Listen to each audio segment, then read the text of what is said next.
All right, guys, this is John Scarborough. I'm out here with the birds today. These birds have never been moved. They're brand new. These are very young birds. We pulled them out of the brooder, put them in on pasture a couple days ago. So when they're small like this, you just don't move them as often. And there's not really a number for how long you move them. It's more like you play it by ear and watch them, okay? But when you get ready to move them for the first time, they're not trained, okay? So like this group over here, I'll show you right here.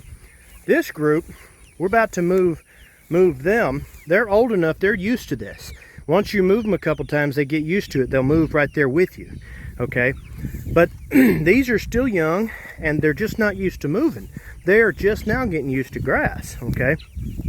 So there's a couple ways you can move them.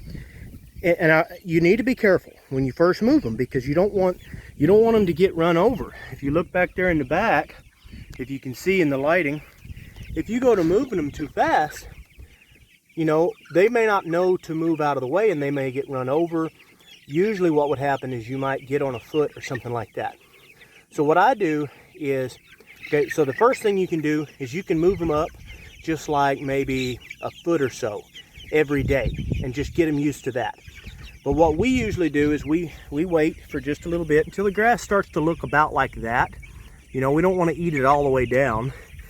And then I just get out here on a day when I'm about to mix feed. So I'm about to get some more feed mixed up. So I get out here when I know I'm going to be here for a little bit. I move it up real slow. I just kind of jerk in motion. So I'm jerking it back and forth, you know, just kind of jerking it a little bit. You see how they react, okay? And you're just kind of slowly moving it. And then I give them a little bit to get used to this new grass. You know, let them come up in here and realize what they're getting, okay? So then at this point, about where they're at, I would move it a little bit more, and I would just be patient with them and slowly get them moved up. Now, you do have to be cautious because sometimes they're a little bit more crazy. Sometimes you'll get a group that are a little bit more wild and they're just a little bit more active, and they'll actually move up real quick on you and they'll start trying to get underneath here, because you can see, having it just sitting there, we've got a gap right there, you know. So if I had that, then obviously, in other words, you got to play it by ear. So if that's what was happening, then I would just go ahead and just keep on staying with them and just ease them up, you know. But in other words, just watch it. Don't just leave them alone. Don't walk away and go do some other chores or something like that. Just come out here, watch them, move up just a little bit here and there, you know. And that is, so we move ours a little bit different. We've got this board right here with a piece of PVC, and we just drag it across there and it floats right on across it. And that works really well for us. We like that for several reasons, more than the dolly that Joe Salatin designed. We like the dolly, but we like this better in our situation. You know, it works pretty good. But the one downside to this that his dolly would give you is that you really could quite easily just move it up a foot at a time, okay? That's not enough reason for me to move to the dolly away from this, because I like this pretty good, and I still may move to the dolly one day. I just haven't yet.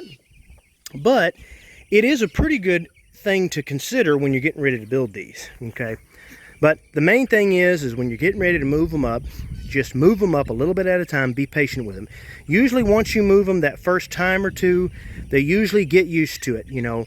And usually after the first time, they're used to them getting grass. Then you can come out here, and then after that, it's not really standing around waiting. It's more or less just slowly moving. And after about 3 or 4 times, then they'll actually get to where they'll move. Now, another thing you can do, and we haven't done it just yet, is you can actually either stretch a string, like a little small string or something that they can see, or a piece of rope right across the very back, or you could even tie, I've seen people tie like a small 4-inch piece of black culvert or something right across the back. And what that's going to do is that gives something else to actually bump them and scare them a little bit without hurting them, and that helps move them forward. I have not tried that yet. I'm really thinking about doing that and seeing how well it works. I think it would actually work quite well. There are some other guys that's had some good success out of that. So we will try that eventually. And if there's anybody that's watching this that has tried that and had success, I'd love to see your thoughts on that as well. Put it in the comments. But anyway, guys, just wanted to throw a little video out here. Come out here with the chickens, show y'all them here on the pasture. To me, this is the best way in the world to raise good meat and to raise good food. I'm not saying that it replaces everything, and I'm not trying to tell everybody that it's going to feed the whole world. I don't have enough proof of that. All I'm saying is I think that it's the best way and the healthiest way. And I tell you what, I sure like it.